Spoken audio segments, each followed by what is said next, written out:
मध्य प्रदेश की पावन धरा पर स्थित धर्म, संस्कृति और काल गणना की नगरी उज्जैन एक बार फिर से ऐतिहासिक क्षणों की साक्षी बनने जा रही है।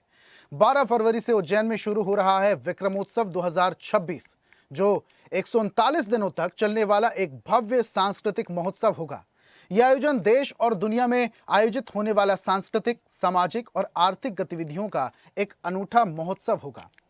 गणनायक सम्राट विक्रमादित्य की स्मृति को सुरक्षित रखने और उनके शौर्य, आदर्य, न्यायप्रियता और धर्म और प्रजावत्सल गुणों को समाज में पुनः स्थापित करने की दृष्टि से 1 करोड़ 1 लाख रुपए की राशि अंतर्राष्ट्रीय सम्मान स्थापित किया गया है। इसके साथ ही सम्राट विक्रमादित्य के नाम से 21 लाख रुपए का एक राष्ट्रीय सम्मान और इसी के साथ 5-5 लाख रुपए राशि के 3 राज्य स्तरीय सम्मान स्थापित किए गए हैं। 139 दिवसीय चलने वाले इस महोत्सव में 41 से ज्यादा बहुआयामी गतिविधियां संचालित की जाएंगी। हम पूरे आयोजनों को लेकर विस्तार से चर्चा भी करेंगे, लेकिन पहले इस महोत्सव से जुड़ी हुई पूरी रिपोर्ट देख लेते हैं।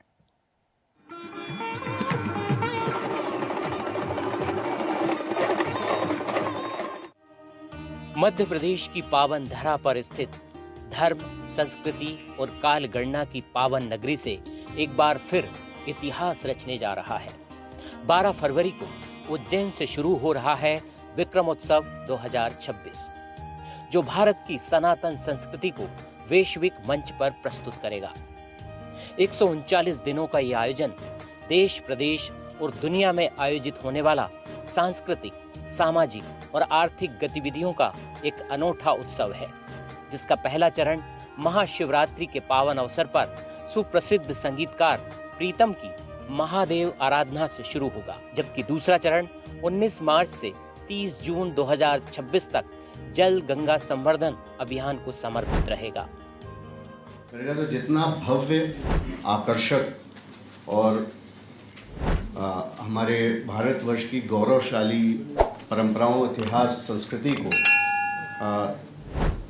हमारी नई जो जनरेशन के सामने रखने का जितना बृहद प्रयास माननीय मुख्यमंत्री जी के संकल्प से ये होने जा रहा है, ये अभी तक का मेरे ख्याल से भव्यतम कार्यक्रम होगा। विक्रमोत्सव में 41 से अधिक बहुआयामी गतिविधियां अलग अलग शहरों में आयोजित होंगी, जिनमें 4000 से अधिक कलाकार अपनी प्रस्तुतियां देंगे।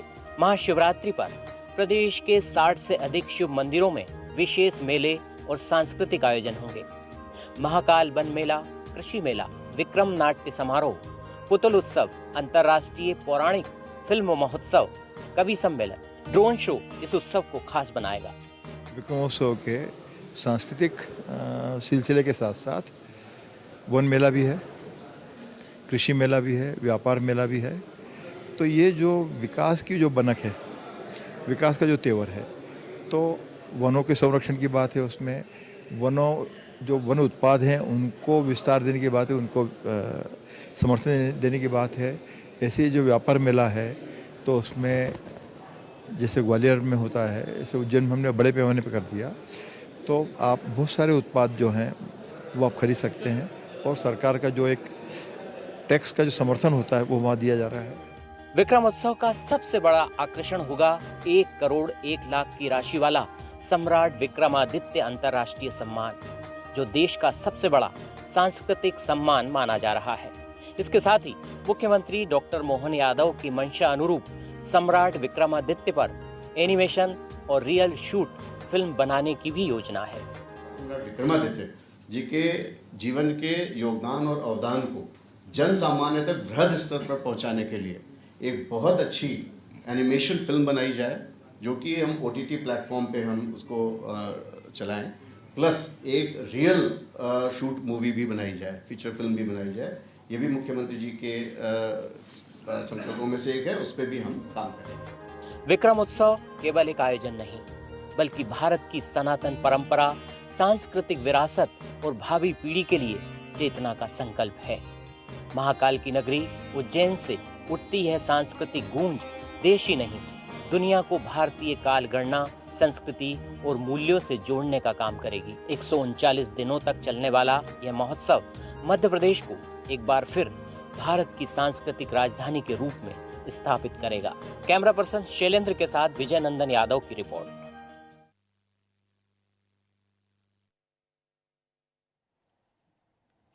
तो विरासत से विकास का यह महोत्सव होगा विक्रमोत्सव 2026, जिसको लेकर सरकार की पूरी तैयारियां हैं और इसके चलते कई सारे आयाम और कई सारे द्वार भी खुलने वाले हैं। इस पर हम परिचर्चा करेंगे।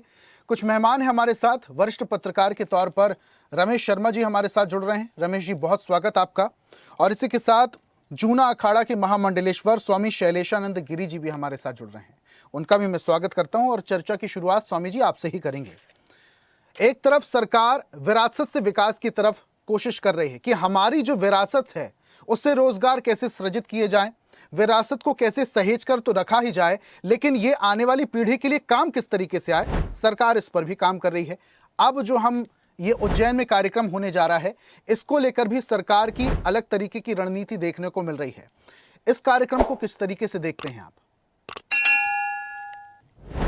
जी बिल्कुल सोनी जी, देखिए स्वागत योग्य है, किंतु एक बात याद रखिएगा, विक्रमोत्सव को सिर्फ एक इवेंट नहीं बनने दें, एक शोध भी है, एक परंपरा भी। और ये दिक्कत कहाँ पर आएंगी, जब हम हमारे विक्रमादित्य का अध्ययन करते हैं तो बहुत वर्षों से हम लगातार करते चले आ रहे हैं। आप उसको 149 के आप उसको पूरे वर्ष भर भी चलाए तो कम है, 12 वर्ष तक भी चलाए सिंहस्थ तक तब भी कम है। क्योंकि आप एक चीज देखेंगे कि विक्रमादित्य के काल के अंदर जो रिसर्च एंड डेवलपमेंट हुए, जो उस समय के उच्चतम विभूतियां हुई, वो नव रत्नों के ऊपर कार्य हो रहा है, ये हमें देखना आवश्यक है। और उसके ऊपर मैं सुझाव देने की परिस्थिति में ज्यादा हूँ बजाय प्रशंसा के। क्योंकि देखिए, हम इवेंट बना करके उसको मनोरंजक बना सकते हैं, आम जनता तक पहुंचाने का प्रयास भी कर सकते हैं, किंतु उसकी जो ओरिजिनल फ्रूटफुलनेस है, उसका जो ओरिजिनल इम्प्लीकेशन है, इम्प्लीमेंटेशन है, वो कोसों दूर है अभी भी। उसको हासिल करना हमारी शासन का, हमारे सभी लोगों का, समाज का परम उद्देश्य होना चाहिए, जिसके अंदर मैं अभी भी कमी महसूस कर रहा हूँ। जी ठीक है, रमेश जी का मैं रुख कर लेता हूँ। रमेश जी, सबसे पहले ये विक्रमोत्सव 2026 को लेकर मैं आपकी प्रतिक्रिया चाहूंगा। देखिए, मोटे तौर पर यह आयोजन बहुत अच्छा है और इसको मेरे ख्याल से 2026 कहने के बजाय इसको आप 2083 कहिए, क्योंकि 2026 जो है वो अंग्रेजी कैलेंडर का 2026 है और जो विक्रम संवत शुरू होगा 19 मार्च से, वो 2083वां होगा। तो मैं समझता हूँ इसको अगर नाम हम 2083 दें तो वो ज्यादा उसके अनुरूप होगा, विक्रम संवत, क्योंकि 82 चल रहा है, 82 पूरा हो जाएगा 19 मार्च से, चैत्र शुक्ल प्रतिपदा से 83 लगेगा, तो हमको वो कहना चाहिए। और कुल मिलाकर के ये बहुत अच्छा आयोजन है। और स्वामी जी की बात का समर्थन करते हुए मैं इसमें एक बात और जोड़ना चाहता हूँ। विक्रमादित्य जी किस बात का प्रतीक है?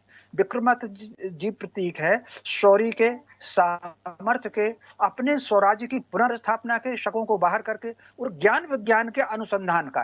स्वाभाविक रूप से कहीं ना कहीं उनके कालखंड में जो ज्ञान विज्ञान का अनुसंधान हुआ, और 12 महीने का जो कैलेंडर जो आज पूरे संसार में चल रहा है, सबने केवल और केवल विक्रम संवत से ही नकल की। इससे पहले जो ग्रेगोरियन कैलेंडर था वो 10 महीने का हुआ करता था। उन्होंने जब 15वीं-16वीं शताब्दी में यहाँ से विक्रम संवत गया, उसके आधार पर उसको ठीक किया और उसको पुरानी तारीखों से ईसा मसीह साहब से जोड़ करके उन्होंने लागू किया। तो कुल मिलाकर के हम उत्सव करें, लेकिन वो उत्सव केवल और केवल मनोरंजन तक ना रहे, ज्ञान विज्ञान के अनुसंधान का। और हमारी जो पीढ़ी रही है, मोटे तौर पर याद रखिएगा, वही पतंग आसमान की ऊंचाई को छूती है जो अपनी डोर से जुड़ी रहती है, वही वृक्ष बहुत ऊंचा जाता है जो अपनी जड़ों को रहता है। स्वाभाविक रूप से जिस प्रकार उधार के सिंदूर से कोई सौभाग्यवती नहीं होती, उसी प्रकार अपनी संस्कृति का जो विकास है, विक्रमोत्सव में संस्कृति के विकास का संदेश समाज को जाना चाहिए। जी, आपकी इसी बात से जुड़ा हुआ मैं सवाल भी लेना चाहूंगा रमेश जी। अगर हम इतिहास की कुछ किताबें देखें तो मुगल काल से वो किताबें भरी पड़ी हैं, लेकिन जो भारतीय शूरवीर थे उनके बारे में बहुत कम लोग ज्यादा बेहतर तरीके से या डीप जानते हैं। अब सरकार ने जो पहल की है, युवाओं में अंतर आएगा, उनकी सोच में अंतर आएगा? निश्चित रूप से इससे युवाओं की सोच में अंदर आएगा और कहीं ना कहीं भीतर स्वत्व का, स्वाभिमान का जो भाव है वो जागृत होगा। योजना पूर्वक, क्योंकि हम लंबे समय तक बहुत घोर अंधकार में रहे और वो अंधकार साधारण नहीं था। मैं कई वक्त कह चुका हूं, हम साधारण दास नहीं थे, हम दासानुदास थे। जिस तरीके से मोहम्मद गौरी का दास जो था वो कुतुबुद्दीन ऐबक था, उसका नाम ही गुलाम वंश था और हम उसके गुलाम पहले मुगलों का गुलाम रहा, फिर हैदराबाद का रहा, हम उसके गुलाम। तो स्वाभाविक रूप से हमारे इतिहास के साथ बहुत छेड़छाड़ हुई है, कई उसमें झूठी चीजें डाली गई हैं। और तो और हमारे धर्म ग्रंथों की जो व्याख्या है, वो धर्म ग्रंथों की व्याख्या को भी ऐसा प्रचारित किया गया है, तो उस आधार पर पीढ़ी को दूर किया गया, क्योंकि स्वाभाविक रूप से वो चाहते थे कि जो गुलामी की जंजीरें हैं, लोग उनको आभूषण समझें और उन्हीं का अपना श्रृंगार करें। तो स्वाभाविक रूप से ये विक्रम उत्सव जो है कहीं ना कहीं उस तत्व को जागृत करेगा। और इतिहास के वो गौरवमयी पन्ने हैं, वो गौरवमयी पन्ने वो केवल एक दिन में नहीं होंगे, उसके लिए पूरे समाज को जागृत होना होगा। ये सरकार के अकेले से काम नहीं होगा, समाज इसमें जागृत हो, दिखावट और सजावट के रूप से दूर रह करके हम अपनी जड़ों की ओर लौटें, अपने पुरुषार्थ, अपने परिश्रम की ओर, अपने पूर्वजों की उस गरिमा को याद करें। उदाहरण एक देना चाहता हूं, पूरी दुनिया में आपको कहीं ऐसा उदाहरण नहीं मिलेगा कि रानी अगर युद्ध के लिए जा रही है तो बच्चे को उसने पीठ पर लादा हुआ है।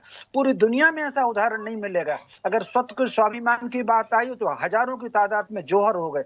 तो ये जो हमारे पूर्वजों का गौरव है, वो आज की पीढ़ी को पता होना चाहिए। एक बात और कहना चाहता हूँ, दुनिया के जितनी भाषाएं हैं, वो चाहे अरबी हो, वो फ्रेंच हो, वो जर्मनी हो, वो कोई हो, उन्होंने ये स्वर और व्यंजन छोटे या बड़े से लेकर हमसे चुराए हैं।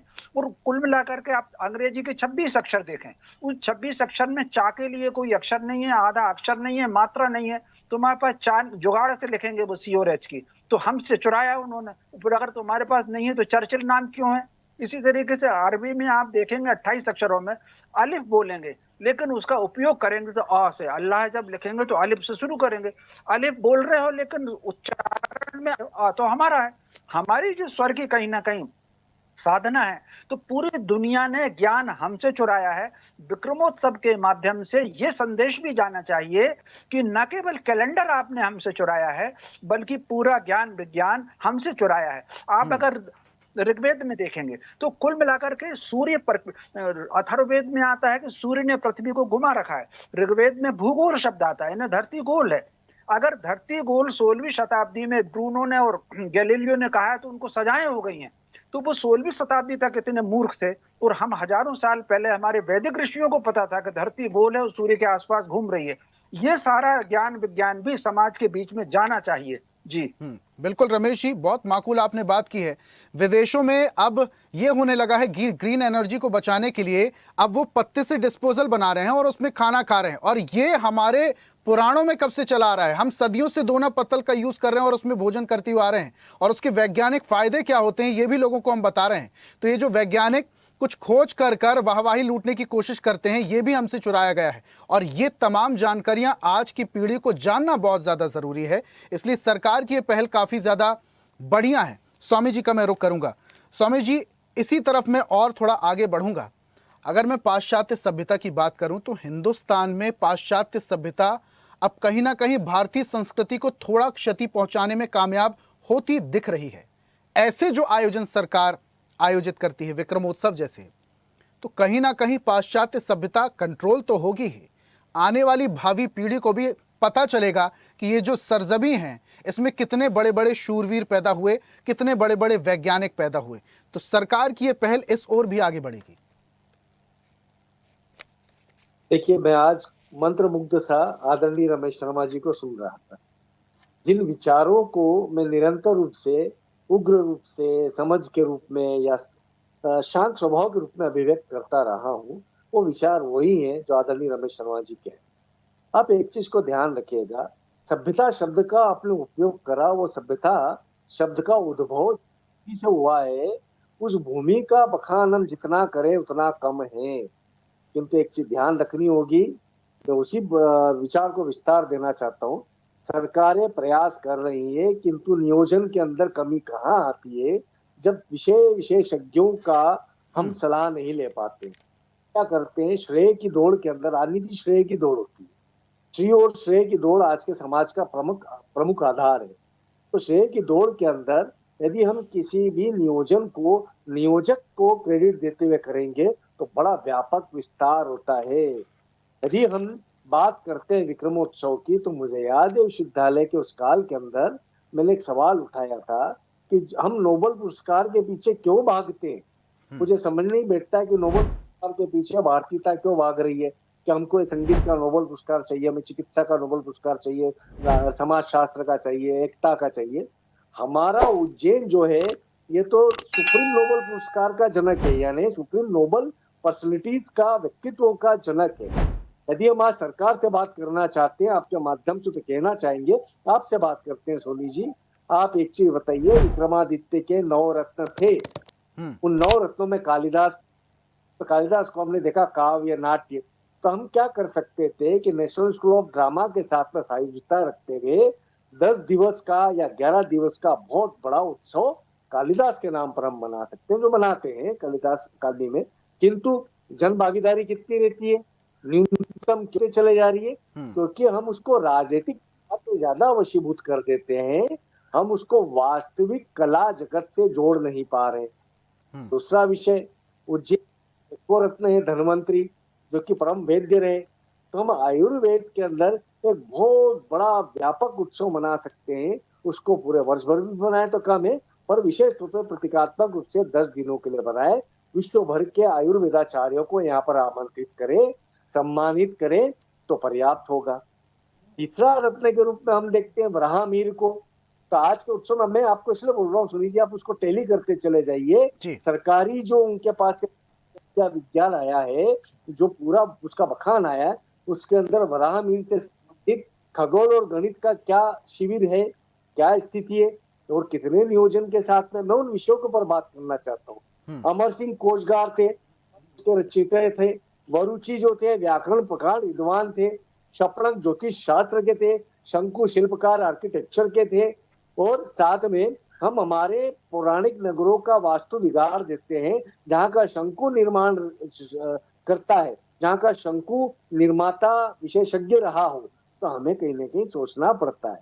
वेताल भट्टे तांत्रिक है, तो हमारे तंत्र की वैज्ञानिकता के ऊपर हमने कौन सा सेमिनार कर दिया, कौन सा उत्सव बनाया, घटकर पर है।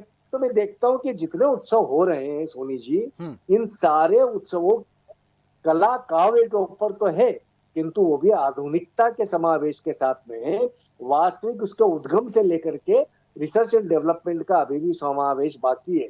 आर्यभट्ट पास में जन्मे, हमारे यहाँ आकर के उन्होंने टाइम में प्राइम मेरिडियन का बात करी, उस काल खंड के ऊपर हम आर्यभट्ट के लिए कौन सा पुरस्कार दे रहे हैं, ये हमें देखना होगा।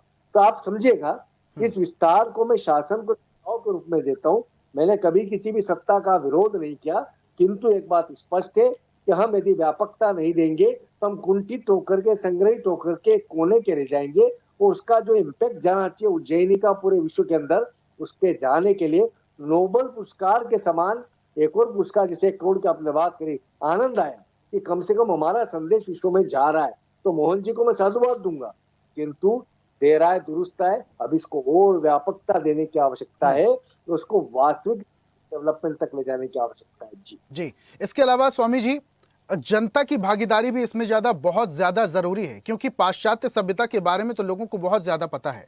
आज की जनरेशन की अगर हम बात करें तो लोग वैलेंटाइन डे मनाते हैं, मदर्स डे मनाते हैं, फादर्स डे मनाते हैं, लेकिन हिंदू त्योहारों के बारे में उन्हें बहुत कम पता है। तो जब सरकार इस तरफ पहल कर रही है, तो आने वाली पीढ़ी को भी और लोगों और जनता को भी इस तरफ आने की बहुत ज़रूरत है और जागरूक होने की ज़रूरत है। बहुत शुक्रिया स्वामी जी हमारे साथ जुड़ने के लिए। रमेश जी, आपका भी बहुत बहुत शुक्रिया हमारे साथ जुड़ने के लिए, परिचर्चा में शामिल होने के लिए। आज हम बात कर रहे थे विक्रमोत्सव 2026 की, विरासत से विकास का महोत्सव विक्रमोत्सव 2026 का आगाज उज्जैन से होने जा रहा है, जिसमें सरकार की भागीदारी तो है ही, लेकिन जनता भी इस तरफ पूरी तरीके से आकर्षित हो रही है। मध्यकाल में फिलहाल इतना ही। देखते रहिए स्वदेश न्यूज, सबसे पहले देश। और ऐसी ही ताजा खबरों के लिए लाइक, फॉलो और यूट्यूब पर सब्सक्राइब कर बेल आइकन जरूर दबाइए, और हर अपडेट के लिए विजिट कीजिए स्वदेशलाइव.com।